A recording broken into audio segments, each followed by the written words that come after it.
That's what we do. And we record right now. Be prepared to have to fill in some time if I go grab you another beer if you want. By the way, man, we just got Ice House. I don't give a shit. We just got Ice House. We just got some Ice House beer. Maybe one of these days we'll get some of that dark Guinness that's more brown. More brown. We get some of that dark Guinness or Yingling. Yeah, dark Yingling. Yeah, that's dark. That's more brown. Yeah. Shit. But right now we just having a shot. We just conversating. Just come join our conversation. You know, we want to hear what you have to say out there. So, because we talk about all kind of different shit. I'm out of the frame, but I don't give a fuck. Yeah. We just talk about all kind of stuff. We have a little bit of dark liquor. Yeah. While we're conversating. Cheers. Cheers. Well, we'll go ahead and just have a little monologue while I'll try to find the brown liquor music of the week. Well, that's the thing about it is we try to find that brown liquor music of the week, and we try to not categorize it too much, but it does put you into a certain. There's a scientific type of thing that puts you into a certain field. It's a certain type of arrangement. There's a certain type of production that you know. When you're listening to it, it is brown liquor music. It is just something that you want to sit back with. Sometimes it can even be considered just flat out the blues. Yeah. Sometimes it can be flat out considered the blues. But I don't think it's all the blues, because there's some things that there's a blues. When you think of blues, it makes you sad and all of that stuff. But there's some blues that makes you happy. Oh yeah. There's some of that makes you happy as well. Let me ask you a question. Have you heard Jesse Johnson, our boy? Now, if y'all know who Jesse Johnson is, he used to be the guitar player for the time. The guy can kick ass on the guitar. One of the most underrated. It might have to be one of the most underrated. Yeah. Have you ever played the blues? The guy has the cleanest sound of electric guitar playing the blues. Uh-huh. You know, he's clean when he plays it on the acoustic too. Oh yeah, golly, that guy is talented, man. You know, if you ever check him out, man. Just Google. Do you have him pulled up? Jesse, I don't have anything of Jesse, sadly, but we're going to try to get some stuff of Jesse Johnson. Okay, man. That sounds like a winner then. I didn't realize he was raised as a Muslim. Yeah, he was raised as a Muslim. I thought maybe he might have been under the Jehovah's Witness veil. No, because it wasn't Prince in that. I think Prince might be out of that right now, but he was at one time a part of the Jehovah's Witness veil. Yeah, he was. What was the guy that I was brought up under that? Yeah. Mm-hmm. Yeah, I remember you kind of tell me that. Yeah, I was brought up under that.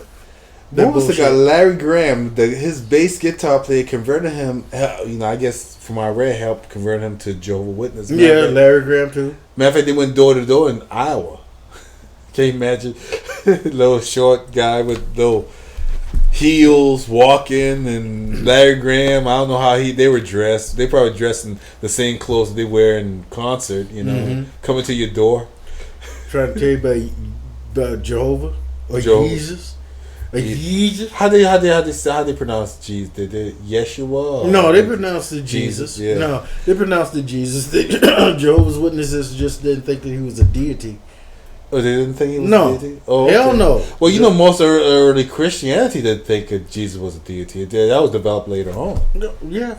Yeah. All of that shit, yeah. Yeah, the Jehovah's Witnesses, and a lot of people want to know why we believed in the shit that we believed in, like why we didn't believe in birthdays and stuff like that.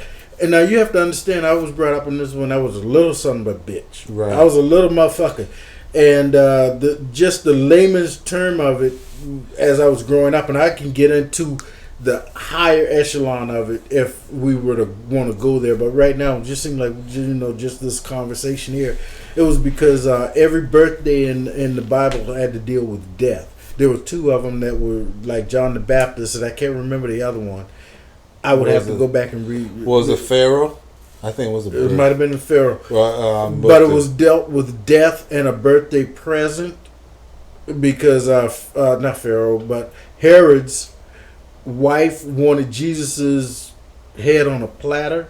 Yeah, John the Baptist. John the Baptist. I'm sorry, John the Baptist's head on a birthday platter. Yeah, and Pharaoh gave it to her, and that's why we don't celebrate birthdays, Christmas, it is said that they were one of the first, especially in America, to say that was a pagan holiday that didn't have shit to do with a God of Jesus, and that Jesus wasn't, if he was not born on the 25th of December, but he was probably born more closer to the date of his supposed death in the spring. And of course, Halloween, that's just obvious, because that deals with witches and goons and goblins, and satanic type shit. That we can get more Probably into Thanksgiving. that. Thanksgiving is almost optional. Yeah. That was almost optional. I've never known us to not do Thanksgiving. And to piggyback that with, we did Christmas because my dad didn't give a shit about any of that stuff. So we did have Christmas, though my dad did respect my mom not wanting a Christmas tree. I got presents for Christmas. I got presents for my birthday. Right. But I never had birthday parties. Right. I never had, we never had trees and stuff like that until later. Until much, much later. And Jehovah's Witnesses don't do blood transfusions because it has something to do with a passage in the Bible. And I don't recall all of the passages right now. It's not just going to pop out. But we can get into more detail with that. And I'm not going to go into a fucking Bible study. But it has a passage to do with not eating blood. Right. Stuff like that. And eating rare steaks. That's what was so weird is my mom, she passed away this past December. This is 2015 of June. Right. And my mom passed away in 2014, just past December. And 15 years ago, when we found out that she had liver cancer, it was a dormant type of cancer. It was nothing that was just spreading and spreading and spreading. Right. And I came home to visit because my dad was also had cancer, mesothelioma of cancer from asbestos, working in the shipyard for all those years, for about 30 years. Damn. And so he was going through his more advanced stages of mesothelioma, and my mom had just found out she got liver cancer. And the doctors at that particular time said that they could have really made a major impact on stopping that cancer from spreading if she'd had the surgery. Right. My mom wouldn't take the surgery. Why? Because it would have had to include a blood transfusion. Right. So her being, I won't even say a staunch Jehovah's Witness, but that was all she knew at that particular time, from the time that she said that she was a Jehovah's Witness. That was what they impressed in her mind, that she cannot take no fucking blood. Right. She couldn't take blood. But let me tell you this right here, and I'll say it right now, and I'll say it out loud because everybody knew, because it was during my mom's funeral. My mom would smoke and drink, and when we smoked and drank at her funeral, they said she would have approved, which was right. So years later, after my mom first got her liver cancer diagnosis, I came home because I used to live away in the Midwest, and I came home to visit, and this was right at the time where I started, because you and I both were young ministers studying for ordination, and this was right at the time where I started. What's the word I'm looking for? Where I started. What the fucking word is I'm looking for? What? That I started rejecting. Right. Okay. The teachings of the Bible, becoming a skeptic. And I came home, and my mom, she was still under these Jehovah's Witnesses pretenses. Right. And she was getting sicker and sicker and sicker and sicker. And I just looked at her one day and I said, you know what? This is so full of shit. You are sitting here wanting to live, but you still do the very same things like you smoke and you still drink, and those are things that they fucking Jehovah's Witnesses say that you can't do. Right. Those are the things that they say that you can't do and you shouldn't be doing as a Jehovah's Witness, but you still doing it. Right. And that is the same thing that's fucking taking your life right now. Right, right. But you are not going to go and take the fucking blood, which will help save your life, which is still one of the same things. And when I went back, after I left, because I was only here for about a week, when I went back to the Midwest, I got the phone call that she was going to go on ahead and have her surgery. Right. So she went on ahead, and I don't know if it was me. I don't know, but I know I was pretty fucking persistent. And I was pretty fucking angry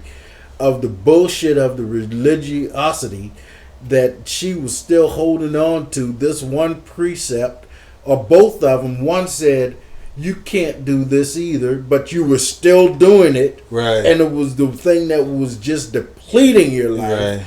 Now, the one thing that they said that you couldn't do that would help save your life, you refuse to do it. Yeah. You fucking stupid. I'm sorry, mama. You that damn stupid. That you not gonna. And I hope that I got through to her, because she finally went to the point to where she started taking the transfusions, right, to have the surgery and it helped her quality of life for a good bit of time. But after that point, I have my questions. Like they didn't have blood transfusion when they wrote those texts. No, they didn't. That's what I'm saying. It's just this bullshit that they taken and fucking inverted and almost like pants wearing and wearing two different types of fabric. I was in the same kind of like rigorous, no television, no jewelry, no all kinds of really rigorous type stuff that if you in that for some reason you kind of like you condescend to that, or you acquiesce to that. Some people are skeptics of that and say, you know what, nah, that's too much for me. But I was one of those people. But yeah, I went nose first, balls to the wall on it. Yeah, I sure did. No jewelry. But you even wore long sleeve shirts for long sleeve. It can be 100 degrees outside. You wore long sleeve shirts in this fucking humidity that we got here. Yeah. I recall that because I was into Pentecostal holiness type of teaching too. But we had a little bit of leeway. We could at least wear short sleeves. And I think we could wear short pants, but I don't wear short pants because I just don't. For whatever reason, I don't know why. I wear it in the house when I'm walking around just in the house, but normally I don't wear it. But short sleeves, I wore short. We wore t-shirts. We could have beards. No, we didn't have beards. We could have beards and a mustache. No, it was predominantly a white, kind of like a southern based type. We call it apostolic type teaching. Pentecostal. It's from the Pentecostal tree of Christianity. Mm-hmm. And it had a lot of things. I think some of them are backing away from it, man, because it didn't make sense. This was stuff that.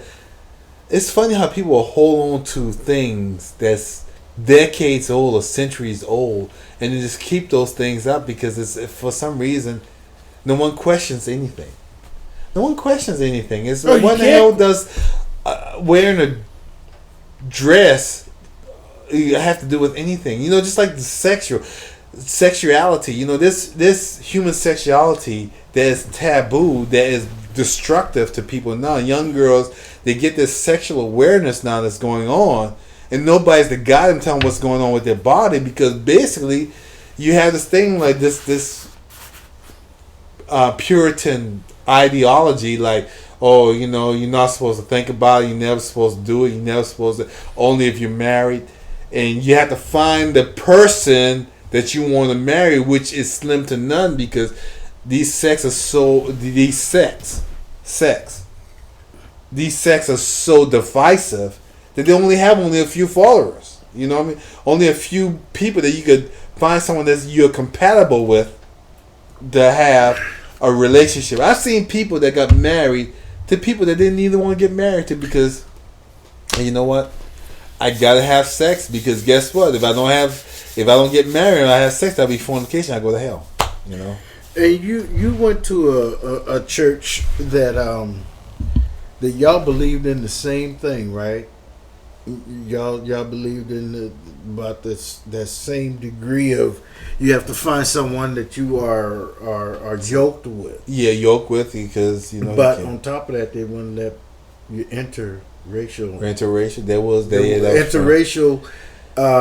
was not tolerated. Right? It was secret. It was kind of like secret, like one day, But in the gist of it, they did not like the fact of interracial relationships. Yeah. Well, so that made the pool even smaller for someone where most of that congregation you were with were mainly white. Mainly white, yeah, mainly Native. So that made the pool for you much smaller. Much smaller, but fortunately, I found someone that was basically, that was willing to follow me into those deep valleys and bizarre beliefs that that I found someone. If I was single, it would have been difficult. I asked one person. I said, okay, you don't believe in having sex before you get married. So what if you get married and the guy has a fucking 12-inch dick? You know what I mean? 12-inch penis. What are you going to do? Hey, you just like about this little goddamn skinny ass 80-pound 4'3" woman, and when he stick his dick in you, it's gonna come out your eye socket. Yeah. There's a case over in over in Nigeria, where part of Nigeria is not Muslim, and they have the Sharia courts. Mm-hmm. Well, this woman went to court to file for a divorce because her husband had a dick too big for her. And she said she's tired of it. She said she went to my mom and said, well, take some pain medicine, that's it. But yeah, she actually went to court for that shit. I said it'd be. And they didn't help her at all, huh? I don't know what the outcome was. It was. I think she had to pay something to him. Sweet Jesus, to have a dick that big. Mercy. Fucking. You can tell. Damn, when you. I know one thing. I wouldn't be making money pushing damn buttons on a mixer. I'd be in front of or behind a damn machine camera shooting some fucking porn. That would be the way I would be making my living. That's probably the only way. Women cheat more. That's why I read. I'm gonna put the link on there. But women cheat more if they're married to husbands that have big dicks. They'll go out there and cheat on him because they basically want to find something more compatible. Damn. So it's not this badge of honor. You know what I mean? Maybe it was a badge of honor basically back in when we were maybe knuckle dragging cave people, and there were 50 men trying to get one woman, and the guy with the biggest penis probably would end up attracting her more. You know what I mean? But now it's not. They say women will end up cheating on a guy. You know what I mean? And find somebody that's smaller. Back in the Renaissance days, you ever seen those paintings and those paintings of guys with the shoes with the long tips? Yeah, they said that was an indication of how big they were. Damn. They said that was one of the indications of the portraits, the portraits that guys took. Yeah, and had their portraits taken. Yeah, when they did their shoes, they had the shoes with that tip that goes up and come around. With the point. Yeah, you know what I'm talking about? I didn't know that. That was to be a symbolic of their dick. Oh damn! How big it was. So if it just went yink, it was like, okay, you got one. But if it went yink, you had more than a one. Let me tell you something, man.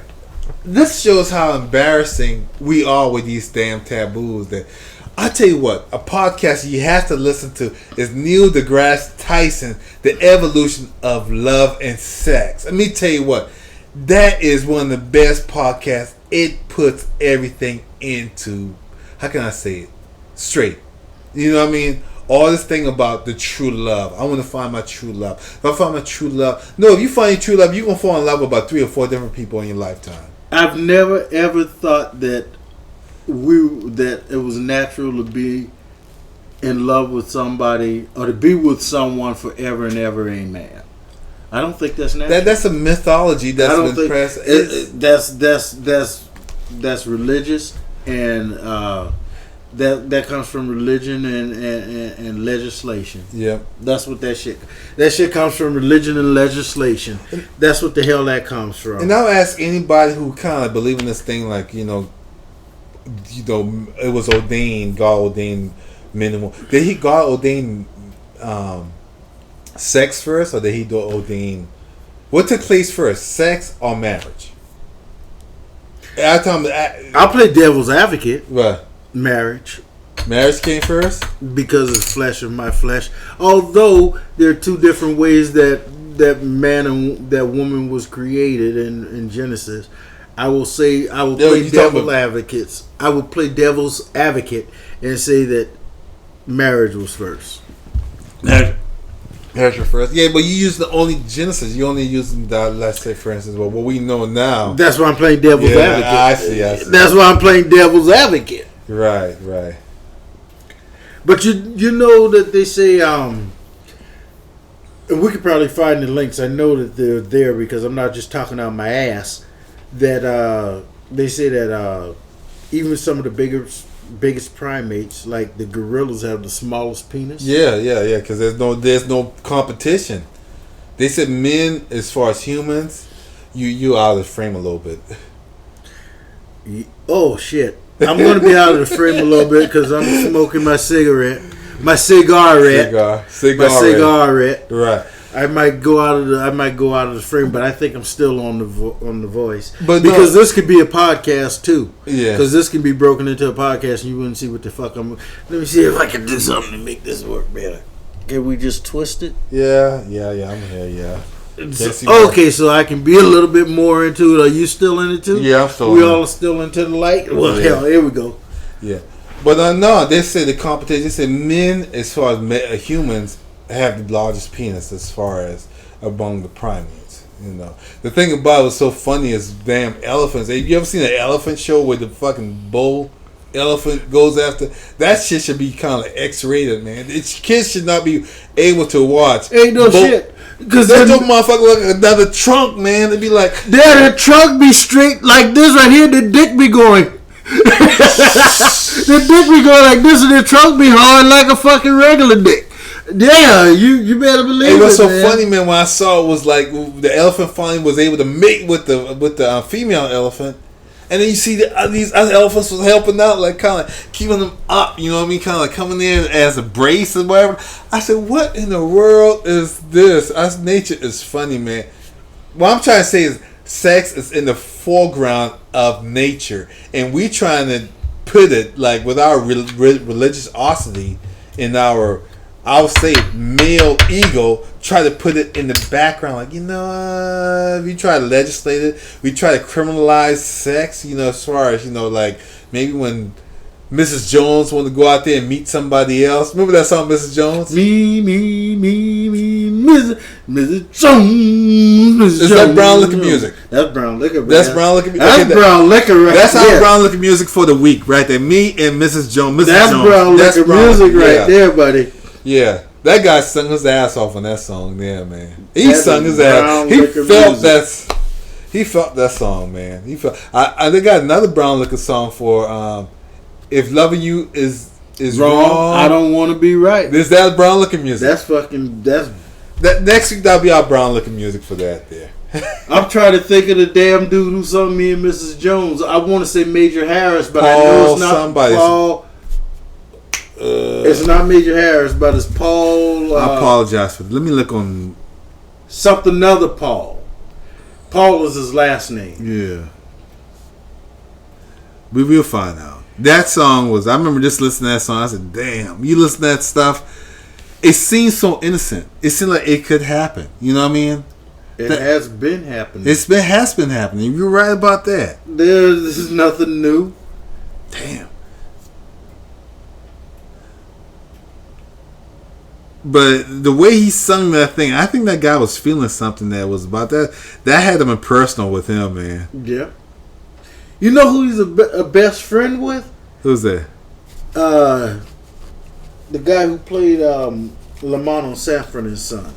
Oh, I can't think of it. Damon Wilson. Billy Paul. Yeah. Damon Wilson and him were best friends. Best friends, yeah. He's a preacher. Yeah, he was been preaching for a long time. I was trying to catch him up there in Goose Creek one time. I couldn't find him up there, you know. Well, he came down to visit to do it was like, man, years ago, man. Apollonia's a preacher too, I heard. Apollonia a preacher? No, Apollonia. Vanity. Yeah. Vanity, yeah. That girl. Vanity was like... she was super bad. Vanity was... She's bad. Speaking of... she's bad. Primates, gorilla primates. She said that she remembered her daddy as a gorilla. As an ape. Because her dad is black. Damn. I would imagine her dad is a dark-skinned black man like I am. Because, you know, she's from, like, Canada? Yeah, something like that, yeah. So her mom is, I won't say French-Canadian, but Canadian-Caucasian. I won't go as far as making the distinction, but her mom is from Canada. But let me ask you a question about that. When people say stupid shit like that, and that's stupid shit, it really is. When somebody say you're a tiger, okay? Tigers are killers. Yeah. They're territory, they're fucking killers, right? Yeah. But we see apes like the silverbacks, it's majestic. Most people see it as majestic. Anybody yes, they are. Did you see that video where these people were in the reserve in Rwanda, I believe, and turn around? The mountain gorillas come down and walk through that reserve, and this one guy had his camera out, and he was caught. First, the silverback came up to him, saw him, looked him over, and sat behind him. And next thing you know, the female kid, man, what was going through that guy's mind? I'm pretty sure he had to check his pants when it was over with, man, because he know, man, that mountain. If that silverback thinks he's a threat, he is ripped from limb to limb, man. Basically. How about that kid that fell into the zoo exhibit with the gorillas, and the silverback walked up to the kid and protected it from everybody else. Every other ape that was in that exhibit. The kid was sitting there. They were trying to tell the kid. They were trying to scream, "No, don't stop crying," because you know the kid fell down there. Yeah. Onto the cement. Yeah. And was kind of unconscious for a little while. And then when the kid started stirring, kind of coming to, the silverback went up to it and just protected it. Now, if that was a tiger, now watch this. Now, remember the guy that fell? Did you see the video of the guy that fell into the cage of the white tigers? No, I've never seen that. Oh my goodness, man! They ate his ass up. Well, you know, the white tiger didn't know what's going on. The guy, he was trying to take a picture over in India. He fell in there, and he was injured. And basically, the white tiger just stood in front of him. Basically, sat in front of him, and I guess was trying to figure what was going on. Well, of course, the security was banging on the fence, and people were banging on the fence. That white tiger grabbed him by the neck and carried. I've never seen anything that has to be a powerful animal. The way it grabbed him and carried him like it was nothing, like he was like a small little baby goat. It killed him, yeah, it killed him. Unfortunately for the poor fella, man. I mean, he was, his time was up, man. I mean that. Okay, and people kind of use that as an insult as far as gorillas. Gorillas are caring smart, intelligent animals. You know what I mean? Majestic. Could stand toe to toe with any beast out there. You know what I mean? You ever seen their teeth? You ever seen their power, the strength of them? The only thing about they have these tiny penises. But you know what? If the female gorilla is okay with it, what are we to say anything about it?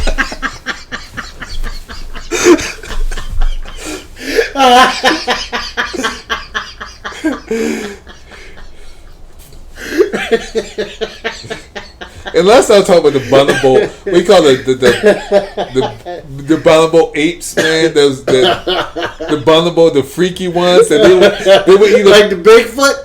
The bonobos. Sasquatch? No, the bonobos, what do you call it? Those chimpanzees, those breed of chimpanzees that have sex all the time.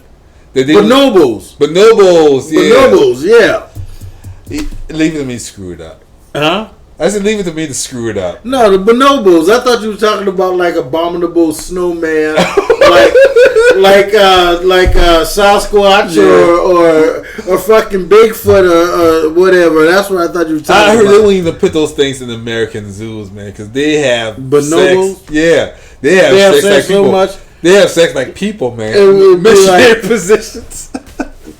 Back door. Yeah. They hang. They fuck from the chandelier, the monkey bars and shit. Yeah. Yeah, they'll spread wide open and say, "Come on." Don't you know they said that's what we're more closer to? I think that we're closer to bonobos than the chimpanzees. Yeah. Damn. That's what I've been hearing and reading and seeing and what I've been, researching and evolution type stuff. Yeah. Here, recently. Damn. So I believe that, man. Because they bump when they fuck. Man, let me tell you what. I saw a picture of a what do you call it, bonobos? Bonobo. I saw a picture, and Cameron went up to him, and he was doing like this. That thing creeped me out because the way he was looking at that camera, and the way he was doing his hands like this, it freaked me out. I said, did it remind you of the Planet of the Apes? It reminded me this is too human, man. This is too human. Like the Planet of the Apes? Yeah. Like the Planet of the Apes? Especially the modern versions of the Planet of the Apes? The modern versions? Yeah. What did they only make 2 so far? They made, since they kind of like they cleaned that one up, they made the Rise of the Planet of the Apes, with which is pretty good, which is very good.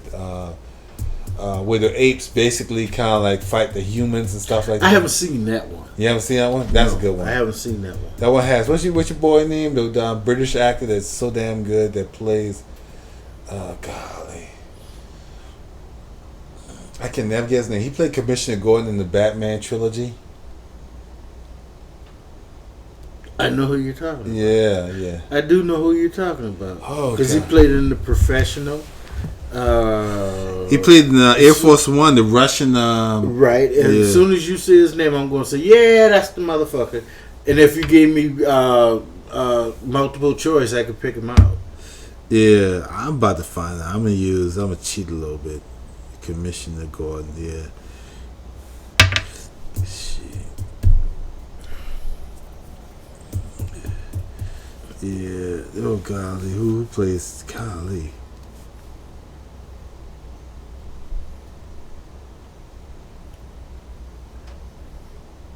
He played a really good part in the movie The Professional. I haven't seen that one. You haven't seen that one? No, I haven't seen that one. That was what was that chick that played in The Black Swan? Gary Oldman, his name. Gary Oldman. Who was that kid that played in The Black Swan? That gal that played in The Black Swan.